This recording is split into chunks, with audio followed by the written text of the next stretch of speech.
চতুর্দিকে আওয়ামী লীগ এবং শেখ হাসিনা নিয়ে এক ধরনের আতঙ্কজনক পরিবেশ তৈরি হয়েছে। বিশেষ করে জুলাই যোদ্ধাদের আওয়ামী লীগ নিয়ে অতি আগ্রহ বেড়েছে। গতকালকে সাবেক উপদেষ্টা মাহফুজ আলমের আওয়ামী লীগ ফিরছে, আওয়ামী লীগ ফিরেছে, এই কর্মকাণ্ডের মাধ্যমে ফিরেছে, সেই জাতীয় পোস্ট সমাজে নতুন করে আলোচনার খোরাক জন্ম দিয়েছে।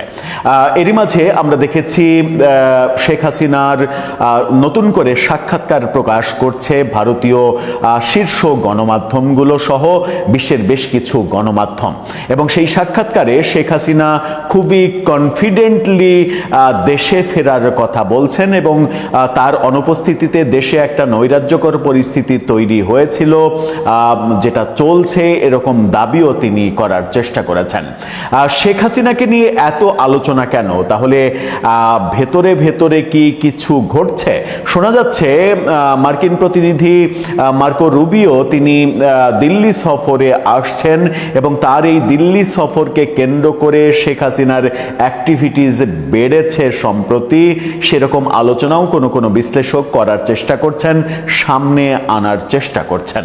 চলুন অন্তত ভারতীয় দুটো ইংরেজি গণমাধ্যমে শেখ হাসিনার দেয়া সাক্ষাৎকার, ইমেলে দেয়া সাক্ষাৎকার, আমরা নিশ্চিত হয়েছি যে এই সাক্ষাৎকার ইমেলে দিয়েছেন, হিন্দুস্তান টাইমস এটা নিশ্চিত করেছে।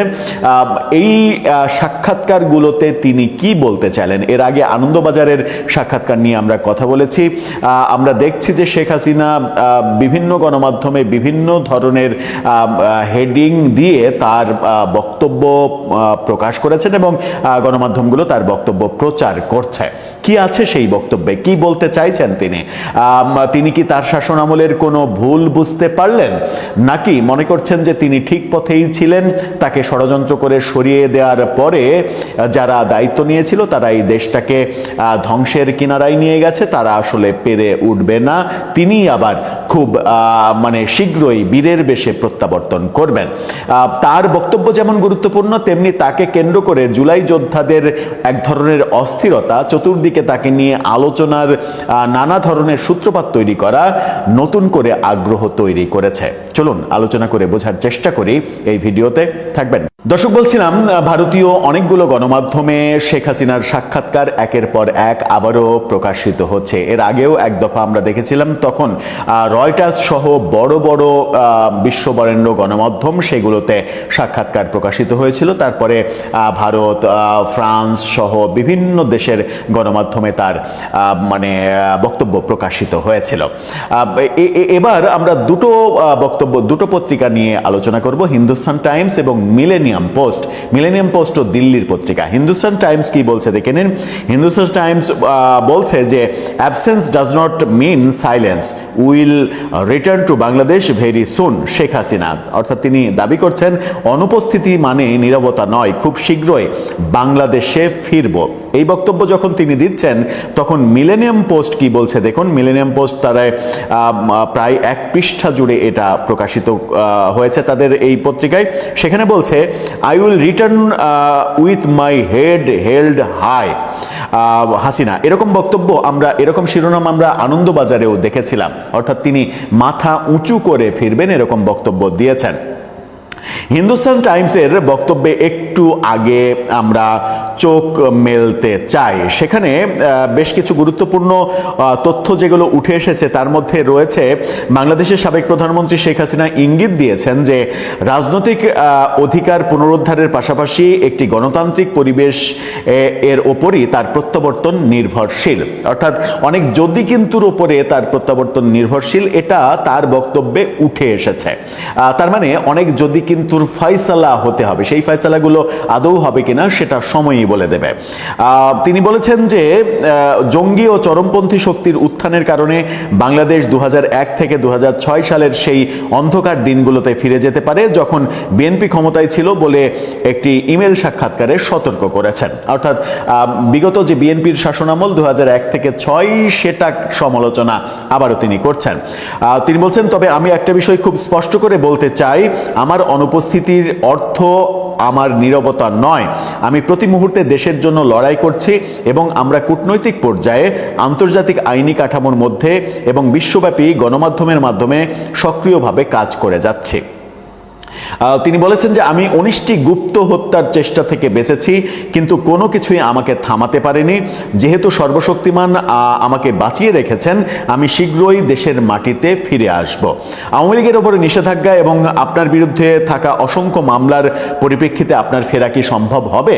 এই প্রশ্নের উত্তরে তিনি বলেছেন, আওয়ামী লীগ জনগণের দল, এর জন্ম বন্দুকের জোরে বা কর্তৃপক্ষের আশীর্বাদে হয়নি। কাগজে কলমে লেখা কোনো নিষেধাজ্ঞায় এই দলকে কখনো দমন করতে পারেনি, পারবেও না। যদি নিষেধাজ্ঞা দিয়ে আওয়ামী লীগকে দমন করা যেত তাহলে বাংলাদেশেরই জন্ম হতো না, এমন বক্তব্য তিনি দিয়েছেন। দলটি বারবার আরো শক্তিশালী হয়ে ফিরে এসেছে। যারা এই নিষেধাজ্ঞাকে স্থায়ী মনে করেন তাদের ইতিহাসের পাতা উল্টানো উচিত।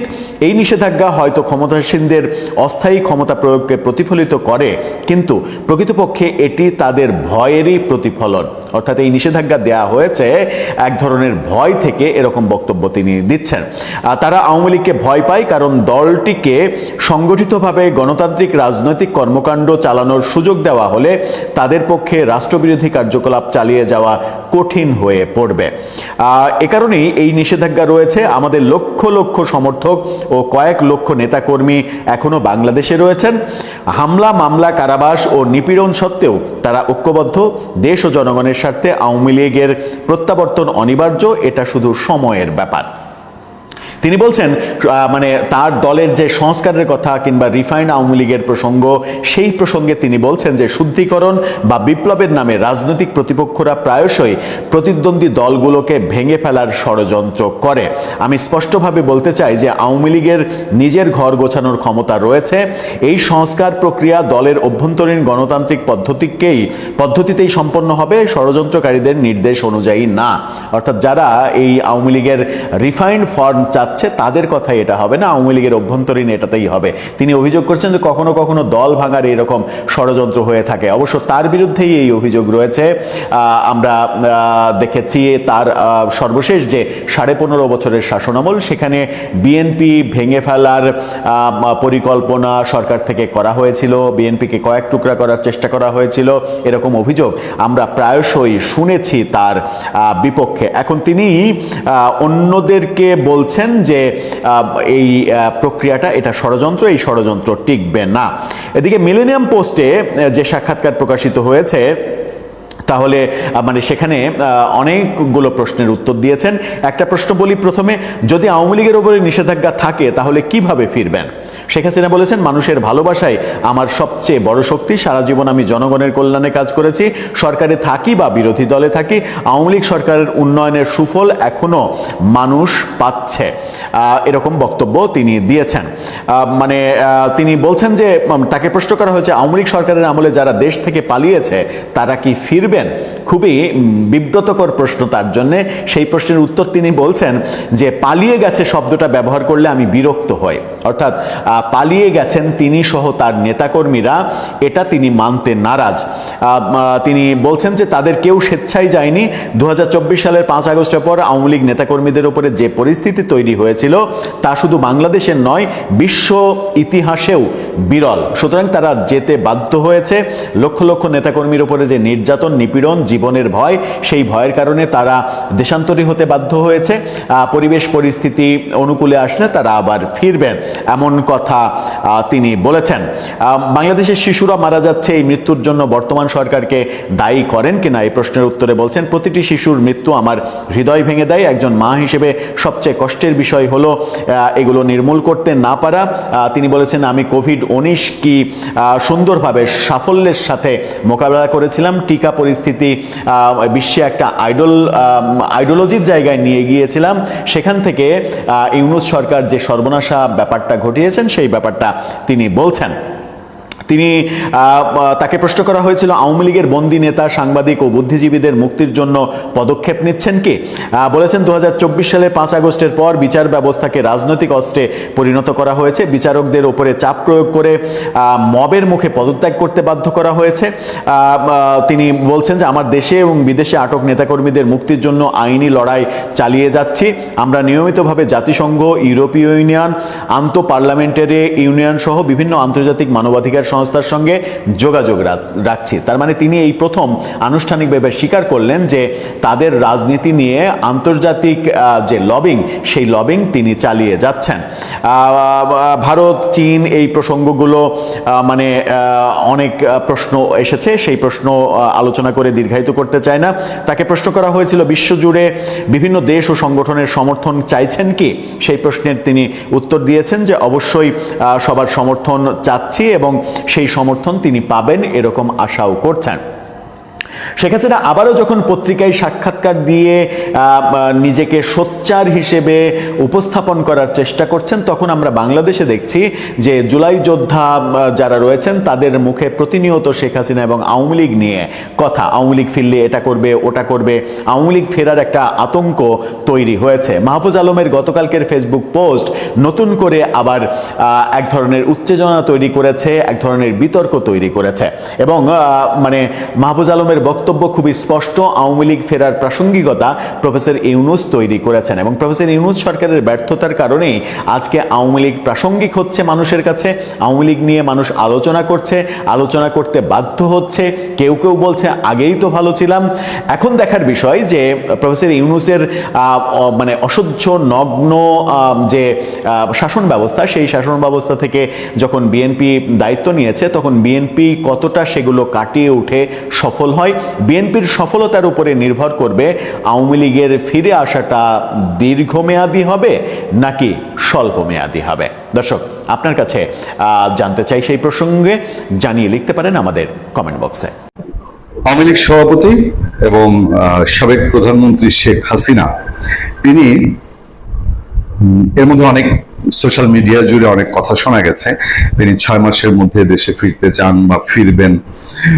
অনেক বিশ্লেষক মনে করেছেন তিনি হয়তো তার নেতা কর্মীদেরকে এই দুর্যোগকালীন সময় চাঙ্গা করার জন্য কথা বলছেন। বাট আনুষ্ঠানিকভাবে যদি ধরা হয় তাহলে হিন্দুস্তান টাইমসকে তিনি যে ইন্টারভিউ দিয়েছেন বা আনন্দবাজারকে যে কথা তিনি বলেছেন, এটা বোধহয় আর ঠিক মানে হালকাভাবে নেয়ার বিষয় না। মানে শেখ হাসিনা ফিরতে পারেন, আওয়ামী লীগ ঘাড়ের উপর নিঃশ্বাস ফেলছে, আওয়ামী লীগ বিরোধীদের মুখের ভাষা অনুযায়ী ফেসিস্টরা নাড়াচাড়া করছে। গত দুদিন ধরে কিন্তু বেশ কয়েকজন এসব আলাপ করেছে। সাবেক চিফ প্রসিকিউটর তাজুল ইসলাম সে বলেছে আওয়ামী লীগ আসার লক্ষণ দেখা যাচ্ছে। হাসনাত আব্দুল্লাহ বলেছে আওয়ামী লীগকে রাজনীতি করতে দেওয়া হবে না। এরকম এনসিপির আরো নেত্রী দেখলাম কয়েকজন বলছে যে ঘাড়ের উপরে আওয়ামী লীগ নিঃশ্বাস ফেলছে। সেই সময়ে মোটামুটি আলোড়ন তৈরি করাই এবং বেশ নড়ে চড়ে বসা, তোলপাড় করা একটা নিউজ, যে নিউজটা বাংলাদেশের পত্রপত্রিকাও ছেপেছে। বাংলাদেশের দৈনিক মানবজমিন আনন্দবাজার থেকে নিউজটি নিয়ে তুলেছে, যেখানে শেখ হাসিনা বলছেন মাথা উঁচু করে দ্রুত ফিরবো। আমরা যদি সেই নিউজটির দিকে নজর দিই, বলা হচ্ছে বাংলাদেশে বিএনপি ক্ষমতায় আসার পর দ্বিপাক্ষিক সম্পর্কের নতুন ইনিংস শুরু করেছে মোদী সরকার। তবে গত মাসে নয়াদিল্লিতে এসে সে দেশের বিদেশ মন্ত্রী খলিলুর রহমান শেখ হাসিনা এবং প্রাক্তন স্বরাষ্ট্রমন্ত্রী আসাদুজ্জামান খান কামালকে প্রত্যর্পণের আর্জি ফের জানিয়েছেন। বিদেশ মন্ত্রক সূত্রের খবর, হাসিনাকে ফেরত পাঠানো নিয়ে কোনো চিন্তা ভাবনা এখনো প্রধানমন্ত্রীর দপ্তরে নেই। এরপর শেখ হাসিনার বক্তব্যগুলোর দিকে গিয়েছে। এই পরিস্থিতিতে তার নিজের এবং আওয়ামী লীগের অন্য নেতাদের দেশে ফেরা নিয়ে একান্ত সাক্ষাৎকারে মুখ খুললেন শেখ হাসিনা। প্রসঙ্গত 6 বছরের নির্বাসিত জীবন কাটিয়ে 1981 সালের 17 মে তিনি নিজ দেশে ফিরেছিলেন। তার ঠিক 45 বছর পর ভারতে চলে আসা হাসিনার বক্তব্য, আমাকে 19 বার হত্যা চেষ্টা করা হয়েছে। 2004 সালের 21 আগস্ট গ্রেনেড হামলা করে আমার দলকে ধ্বংস করে দেওয়ার ষড়যন্ত্র হয়েছে, কিন্তু থামানো যায়নি। সৃষ্টিকর্তা যেহেতু বাঁচিয়ে রেখেছেন, আমি দ্রুতই বাংলাদেশের মাটিতে ফিরব। মাথা উঁচু করে দেশে গণতান্ত্রিক পরিবেশ ফেরানোর গর্ব নিয়েই ফিরব। কিন্তু আওয়ামী লীগের উপর নিষেধাজ্ঞা থাকলে কিভাবে প্রত্যাবর্তন সম্ভব? শেখ হাসিনার কথায় বঙ্গবন্ধুকে সপরিবারে হত্যা করার পরেও তৎকালীন শাসক গোষ্ঠী আওয়ামী লীগকে ধ্বংস করার সব চেষ্টা করে, কিন্তু উল্টো আওয়ামী লীগ শক্তিশালী হয়ে ফিরে এসেছে। যারা এই নিষেধাজ্ঞাকে স্থায়ী মনে করছেন তাদের ইতিহাসের পাতায় চোখ রাখতে বলবো। এখনো আমার ছাত্রলীগের ছেলেরাই অসহায় কৃষকদের পাশে রয়েছে। আপনারা জানেন যে সম্প্রতি পদ্মার তীরে ছাত্রলীগের নেতাকর্মীরা তারা কৃষকের ধান কেটে দিয়েছে, সে কথাই হয়তো শেখ হাসিনা মনে করিয়ে দিয়েছেন যে কৃষকের পাশে রয়েছে ইউনূসের নেতৃত্বাধীন অবৈধ অন্তর্বর্তী সরকার এবং সাজানো নির্বাচনের মাধ্যমে গঠিত বিএনপি সরকারের অপশাসনের বিরুদ্ধে আমাদের নেতাকর্মীরা সরব। আওয়ামী লীগ মানুষের আবেগে রয়েছে, ফলে আমাদের ফিরে আসা অনিবার্য, শুধু কিছু সময়ের ব্যাপার। আরো সংগঠিত হয়ে শক্তিশালী হয়ে ফিরব, নীরবে তার প্রস্তুতি চলছে। এতদিন পর্যন্ত যে খবর অনেকের কাছে ছিল না যে আওয়ামী লীগ কি করছে, আওয়ামী লীগ এর আগেও আমাদের এখানে আলোচকরা এসে বলছেন যে আওয়ামী লীগ প্রস্তুতি নিচ্ছে, তবে কিভাবে কি প্রস্তুতি নিচ্ছে সেই সম্পর্কে কেউ এখন পর্যন্ত কোনো আলাপ বা ইঙ্গিত দেননি। কিন্তু এটা তো ঘটনা যে আওয়ামী লীগের বহু নেতা কর্মী এই মুহূর্তে দেশের বাইরে, কলকাতাতেও রয়েছেন দলের অনেক প্রাক্তন সাংসদ, মন্ত্রী। হাসিনা বলেছেন কেউ স্বেচ্ছায় দেশ ত্যাগ করেননি। ভয়াবহ পরিস্থিতিতে অনেকেই প্রাণে বাঁচতে দেশ থেকে বাধ্য হয়েছেন। 600-র বেশি নেতাকর্মীকে নির্মমভাবে হত্যা করা হয়েছে, 1.5 লাখ নেতাকর্মীকে মিথ্যা মামলায় গ্রেফতার করা হয়েছে, কারাবন্দীদের ন্যূনতম আইনি অধিকার দেওয়া হচ্ছে না। এই অবস্থায় যারা বাইরে রয়েছেন তারা বিশ্বের বিভিন্ন মানবাধিকার সংগঠনে বাংলাদেশের প্রকৃত পরিস্থিতি তুলে ধরছেন, সামাজিক মাধ্যমে সক্রিয় রয়েছেন। দেশের ন্যূনতম গণতান্ত্রিক পরিবেশ ও আইনের শাসন তৈরি হলেই তারা ফিরবেন। শত প্রতিকূলতার মধ্যেও যারা দলীয় কর্মসূচি পালন করেছেন দল তাদের সর্বোচ্চ মূল্যায়ন করবে। ভারতের সঙ্গে সম্পর্কের মূল্যায়ন কিভাবে করছেন শেখ হাসিনা, বিশেষ করে তার বিরুদ্ধে বিরোধীদের বরাবরই অভিযোগ ভারত তোষণের। হাসিনার কথায় আমাদের বিরোধী শক্তিরা সর্বদাই অভিযোগ করেছে আওয়ামী লীগ নাকি ভারতের কাছে দেশ বিক্রি করে দিয়েছে, দেশ বিরোধী চুক্তি করেছে। কিন্তু খেয়াল করে দেখুন, অন্তর্বর্তী সরকার অথবা বর্তমান বিএনপি সরকার এখন পর্যন্ত একটি দেশ বিরোধী চুক্তি সামনে হাজির করতে পারেনি। তাদের মিথ্যাচার প্রমাণিত হচ্ছে। তার সংযোজন 1996 সালে ক্ষমতায় এসেই আমরা গঙ্গা পানি চুক্তি করেছিলাম। 2014 সালে আন্তর্জাতিক আদালতে সমুদ্র সীমা সংক্রান্ত বিরোধ নিষ্পত্তির মাধ্যমে ভারতের থেকে প্রায় 20,000 বর্গ কিলোমিটার সমুদ্র সীমা বাংলাদেশের মানচিত্রে যোগ করেছিলাম। 2015 সালে স্থল সীমান্ত চুক্তির মাধ্যমে ছিটমহল সমস্যার স্থায়ী সমাধান করা গিয়েছে। ভারত বাংলাদেশ মৈত্রী পাইপলাইনটি এই জ্বালানি সংকটের সময় বাংলাদেশের লাইফ লাইন। এর মধ্যে কোনটা অন্য দেশের তাবেদারি বিএনপি বলুক। এটা ঘটনা যে বিদেশ নীতির ক্ষেত্রে আওয়ামী লীগ দেশের জনগণের স্বার্থকে অগ্রাধিকার দিয়ে এসছে। দর্শক, আমরা মানবজমিন পত্রিকা ধরেই এই বক্তব্যগুলো আপনাদের সামনে তুলে ধরলাম। কার্যত কোনো আনুষ্ঠানিক কর্মসূচি দেখা না গেলেও শেখ হাসিনার এই বক্তব্য নিশ্চয়ই শেখ হাসিনা বিরোধী যে শিবির বাংলাদেশে, বিশেষ করে এনসিপি বা জুলাই যোদ্ধা বলে যারা দাবি করে, তাদের নিশ্চয়ই আরো বেশি মাথা গরম করার মতন ঘটনা ঘটবে। এবং তারা এমনিতেই বলি তারা সবসময় তটস্থ থাকে এই যে জুলাই আন্দোলন সংক্রান্ত যে গ্রুপটা, কারণ বিএনপির এখানে আসলে তটস্থ হওয়ার তেমন কোনো বিষয় আসেনি। কারণ আওয়ামী লীগ বিএনপি দুই দলই প্যারালাল সংগঠন। এই দুই দলের মধ্যে জনসমর্থনের বিষয়টি সবসময় জাস্ট একটা আপ ডাউন করে, এমন একটা জায়গায় থাকে, কখনো আওয়ামী লীগের কিছুটা বাড়ে, কখনো বিএনপির কিছুটা বাড়ে।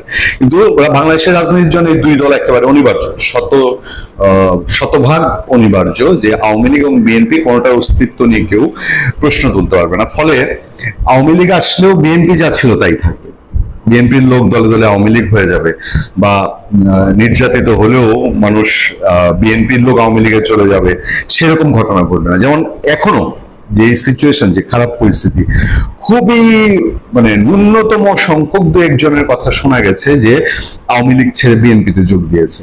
আওয়ামী লীগের এত দুর্যোগের মধ্যে কিন্তু আওয়ামী লীগের লোকজন আওয়ামী লীগ ছাড়ছে না, তাদের কর্মী সমর্থক যে যেখানে আছেন সে যেখানে ঝিম মেরে আছে। আচ্ছা, এই প্রসঙ্গে আমি আরেকটা খবরের দিকে আপনাদের একটু নজর দিই। আজকেই হঠাৎ করে প্রধানমন্ত্রীর তথ্য বিষয়ক উপদেষ্টা তিনি হচ্ছেন ডক্টর জাহিদুর রহমান। তিনি বলছেন শেখ হাসিনা দেশে ফিরলে ন্যায় বিচার পাবেন। প্রধানমন্ত্রীর তথ্য উপদেষ্টা শেখ হাসিনার আরো একটি খবর আছে, যেখানে বলা হচ্ছে যে শেখ হাসিনা বলছেন যে আমাকে যে বিমানে করে পাঠানো হয়েছে, হিন্দুস্তান টাইমসকে, যে বিমানে করে আমাকে পাঠানো হয়েছে সেই বিমানটি আবার পাঠানো হোক, আমি দেশে ফিরে যাব। আর জাহিদুর রহমান বলছেন যে শেখ হাসিনা দেশে ফিরলে ন্যায় বিচার পাবেন। ছাত্র জনতার অভ্যুত্থানে ক্ষমতাচ্যুত হয়ে ভারতে যাওয়া সাবেক প্রধানমন্ত্রী শেখ হাসিনা দেশে ফিরলে ন্যায় বিচার পাবেন বলে জানিয়েছেন প্রধানমন্ত্রীর তথ্য সম্প্রচার বিষয়ক উপদেষ্টা ডাক্তার জাহিদুর রহমান। সচিবালয়ের নিয়মিত ব্রিফিং এ তিনি কথা বলেন। তিনি সেখানে আরো বিভিন্ন বিষয়ে কথা বলছিলেন। এই শেখ হাসিনার ফেরা, ইদানিং এই আলাপটা খুব জোরালো হয়েছে। আমরা ঠিক জানি না যে রাজনৈতিক টার্নিং এখন কোন দিকে যাচ্ছে। ভালো থাকবেন, সুস্থ থাকবেন। আপনার সাথে আমি আতিক রহমান, পূর্ণিয়া।